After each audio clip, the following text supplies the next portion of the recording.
सहाफ़ी ने सवाल पूछा कि क्या इमरान खान के बारे में एस्टेब्लिशमेंट और जो ताकतवर इदारा है, फ़ौज है, क्या उसका कोई नज़रिया तब्दील हो गया है, कोई नरमी पैदा हो गई है। इमरान खान की मकबूलियत का जो घंटा बज रहा है गुज़श्ता 3 सालों से, वो काम कर गया है और अब आहिस्ता आहिस्ता ये अंडरस्टैंडिंग डेवलप हो गई है कि इमरान खान के बगैर ये जो मुल्क है ये एक कदम भी आगे नहीं बढ़ सकता। 4 साल से कुछ भी नहीं हो सका। तशद्दुद किया गया, टॉर्चर किया गया, चादर और चार दीवारी का तकद्दस पामाल किया गया, लोगों के घरों में छलांगे मार के उनकी औरतों को उठा लिया गया, लेकिन इसके बावजूद भी पीटीआई डट के खड़ी है। जनरल कमर जावेद बाजवा साहब फ्लश में, टॉयलेट में, वॉशरूम में स्लिप होकर गिर गए। गंदगी ने बिल आखिर फ्लश में ही गिरना होता है। नाज़रीन, मैं हूँ जाहिद अब्बास नकवी, आप देख रहे हैं हमारा सोशल मीडिया चैनल। आपसे रिक्वेस्ट है कि मैं सब्सक्राइब करें और अपने कमेंट से ज़रूर आगाह करें। नाज़रीन, सिक्योरिटी ज़राए से मुराद है जो बड़ा इदारा है, उनकी जो इंफॉर्मेशन डिपार्टमेंट है, मैं उसकी बात कर रहा हूँ। जो सिक्योरिटी ज़राए के बड़े अहदेदार हैं, उनकी लाहौर में सहाफ़ियों के साथ मुलाकात हुई। नाज़रीन, ये जो मुलाकात थी, इसमें हर जमात से एफिलिएशन रखने वाले या नरम गोशा रखने वाले जो सहाफ़ी हैं, वो इस मीटिंग में मौजूद थे। यहाँ पे सहाफ़ियों ने जो सिक्योरिटी ज़राए की आला शख्सियत है, उससे डायरेक्ट गुफ्तो शुनीद की, सवालात किए, जिसके उनको जवाबात भी मिले। नाज़रीन, जो सवालात पूछे गए और जो जवाबात दिए गए, उससे ये ज़ाहिर हो रहा है कि मेरी दी हुई जितनी भी खबरें हैं वो सच साबित हो रही हैं। और मैं आपको चंद एक सवालात बता देता हूँ।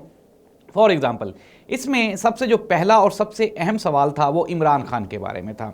सहाफ़ी ने सवाल पूछा कि क्या इमरान खान के बारे में एस्टेब्लिशमेंट और जो ताकतवर इदारा है, फ़ौज है, क्या उसका कोई नज़रिया तब्दील हो गया है, कोई नरमी पैदा हो गई है।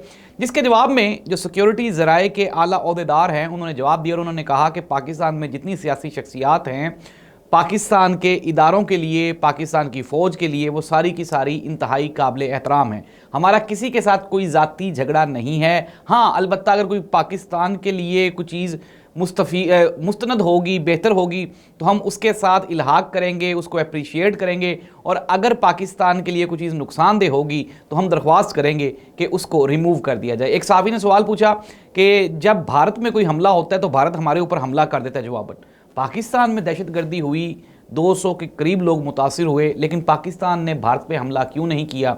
जो सिक्योरिटी ज़राए हैं, उन्होंने जवाब दिया। उन्होंने कहा जी कि देखें, पाकिस्तान जो है वो भारत और अफ़गानिस्तान के साथ जो प्रॉक्सी वॉर्स हैं उससे मुतासिर हो रहा है पाकिस्तान, और पाकिस्तान ने इसको डिफेंड करने के लिए अपनी एक मुस्बत पॉलिसी बनाई है और ख़ारजा पॉलिसी में भी इसको उजागर करने के लिए हुकूमत वक्त के साथ इंगेजमेंट बढ़ाई है। और साथ ही साथ उन्होंने ये भी कहा कि पाकिस्तान की अफवाज, पाकिस्तान के इदारे जंग कभी भी नहीं चाहते, लेकिन हम अपना डिफेंड ज़रूर करेंगे। एक सहाफ़ी ने सवाल पूछा कि क्या सियासी मंजरनामे पे कोई तब्दीली आने वाली है, पाकिस्तान तहरीक इंसाफ के लिए कोई नरम गोशा है। तो जिसके जवाब में जो सिक्योरिटी ज़राए थे, उन्होंने कहा कि कोई भी सियासी जमात पाकिस्तान से बालातर नहीं हो सकती, और पाकिस्तान को चूँकि दहशतगर्दी का सामना है तो हमारी ये तमाम सियासी जमातों से दरख्वास्त होगी कि वो पाकिस्तान के अमन व अमान की और पाकिस्तान की अफवाज के साथ खड़े होकर वो ये साबित करें कि वो एक वफ़ादार सियासी जमात हैं और वफ़ादार सियासी शख्सियत हैं। नाज़रीन, जो लुब्बे लुबाब है इस पूरी की पूरी मीटिंग का, वो ये था कि सुहेल आफरीदी का प्रेशर, इंटरनेशनल प्रेशर, और फिर इसके अलावा इमरान खान की मकबूलियत का जो घंटा बज रहा है गुज़श्ता 3 सालों से, वो काम कर गया है। और अब आहिस्ता आहिस्ता ये अंडरस्टैंडिंग डेवलप हो गई है कि इमरान खान के बगैर ये जो मुल्क है ये एक कदम भी आगे नहीं बढ़ सकता। और यही वजह है कि अब इमरान खान, पीटीआई, सुहेल आफरीदी, इमरान खान की सिस्टर्स, बैरिस्टर सलमान अकरम राजा, उनके साथ इंगेजमेंट बढ़ाई जा रही है। पाकिस्तान पीपल्स पार्टी और PMLN को बड़ी तशवीश है कि हमें एतमाद में लिए बगैर ही ये जो प्रोसेस है इसका आगाज़ कर दिया गया है। लेकिन नाज़रीन, मैं आपको ये बता रहा हूँ कि ये बड़ी ही गुफ्तो शनीद के बाद ये मामलात अब आगे चल पड़े हैं, और नतीजा ये निकला है कि ये जो इमरान खान की मकबूलियत है और इमरान खान की ये जो शोहरत है, इमरान खान का ये जो डंका है, इसके बगैर पाकिस्तान के मसाइल हल नहीं हो सकते। पाकिस्तान में बलूचिस्तान में अमन व अमान का मसला है, पाकिस्तान में मुआशी अदम इस्तेहकाम है, इसके अलावा KPK की सूरत हाल सबके सामने है, वहाँ पे दहशतगर्दी सर उठा रही है। तो इन तमाम मसाइल के हल के लिए इमरान खान का साथ होना, टेबल पे होना, ये नागुज़ीर है। एक और सबसे बड़ी प्रॉब्लम जो कि बहुत जल्द हमें फेस करना पड़ेगी, वो ये है कि हम जिस पीस एग्रीमेंट का हिस्सा बन गए हैं गज़ा के बारे में, अब वहाँ पे अगर खुदा न ख्वास्ता गज़ा में कोई इस तरह की हरकत होती है और वहाँ की जो लोकल फोर्सेस हैं वो वहाँ के मासूम लोगों के ऊपर अगर कोई टॉर्चर या इस तरह की कुछ चीज़ें करते हैं, तो वहाँ पे अगर पाकिस्तान की जो ताकतवर इदारे हैं अगर वहाँ पे मौजूद होंगे तो इसका आउटपुट क्या निकलेगा, ये भी एक सवालिया निशान है। और अगर अवाम खड़ी हो जाती है कोई ऐसे सेंटीमेंट के साथ, तो फिर ऊपर से जो इमरान खान का सेंटीमेंट है वो तो वैसे ही लोग उसको लेके इंतहाई परेशान हैं। तो नाज़रीन, ये वो तमाम फैक्टर्स हैं जिनकी वजह से अब जो पाकिस्तान की हुकूमत है, एस्टेब्लिशमेंट है, वो मजबूर हो गई है कि इमरान खान के साथ इंगेजमेंट की जाए और इमरान खान को पीटीआई को लूप में लिया जा सके। 4 साल से कुछ भी नहीं हो सका, तशद्दुद किया गया, टॉर्चर किया गया, चादर और चार दीवारी का तकद्दस पामाल किया गया, लोगों के घरों में छलांगे मार के उनकी औरतों को उठा लिया गया, लेकिन इसके बावजूद भी पीटीआई डट के खड़ी है, इमरान खान डट के खड़े हैं। नाज़रीन, अनडाउटेडली पाकिस्तान में इदारे इंतहाई ताकतवर हैं। सियासत की ताकत का अगर आपने अंदाज़ा लगाना है, सरकारी इदारों की ताकत का अंदाज़ा लगाना है, तो लाहौर वाला वो वाक़या आपको याद है जो चंद रोज़ पहले हुआ था। एक माँ और उसकी जो 10 माह की बच्ची थी वो यहाँ पे दाता दरबार के सामने गटर में गिरी थी, और फिर इन्होंने कहा था नहीं डिग गया ही कोई नहीं।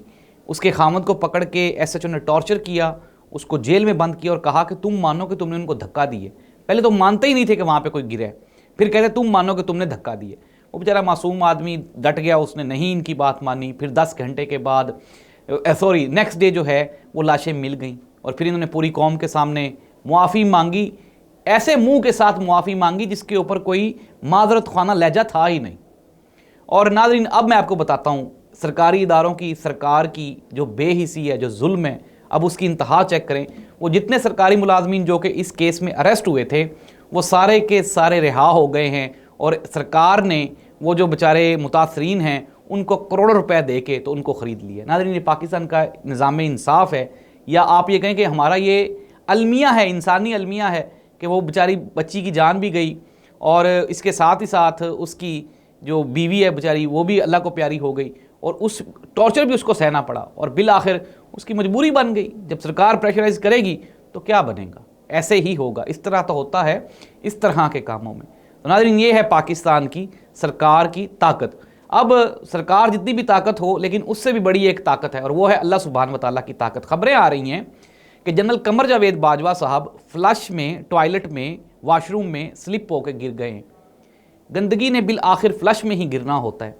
नाज़रीन, अगर आपको याद हो तो ये वही जनरल कमर जावेद बाजवा साहब है जिन्होंने मियाँ नवाज शरीफ साहब की हुकूमत ख़त्म की, इमरान खान को लेकर आए, फिर इमरान खान की हुकूमत ख़त्म की, मौजूदा सेटअप को लेकर आए, और आज मुल्क जिस अदम इस्तेहकाम का, जिन मसाइल का शिकार है, वो सिर्फ़ और सिर्फ उसके लिए रिस्पॉन्सिबल जनरल कमर जावेद बाजवा साहब है। और एक जो इनके साथी हैं जो साबिक DG ISI हैं, वो अपना जो सज़ा है वो भुगत रहे हैं, लेकिन चूँकि बाजवा साहब जो हैं, जो जनरल साहब हैं, ये मौजूदा निज़ाम के लाने वाले हैं, बानी हैं, तो इसलिए इनको कुछ नहीं कहा गया। लेकिन अल्लाह ताला ने इंसाफ कर दिया, वॉशरूम में स्लिप हुए हैं, हालत तशवीशनाक है, 2 दिन तक तो बेहोश रहे हैं, और अब बिल आखिर उनको होश आ गया है। लेकिन नाज़रीन, मैं फिर दोबारा कहता हूँ, जिनने इमरान खान को सताया उन्हें टांगा ही चलाया। ये इमरान खान के जितने भी दुश्मन हैं ना, ये बारी बारी कहीं ना कहीं जाके ये बेचारे अल्लाह के अजाब का शिकार होते ही रहे। तो नाज़रीन, ये थी खबरें कि इमरान खान, PTI और पाकिस्तान में सियासी मंजरनामा ये बहुत जल्द तब्दील होने वाला है, इस दुआ के साथ कि अल्लाह इस मुल्क और कौम का हामी और नासिर हो। अल्लाह हाफ़िज़।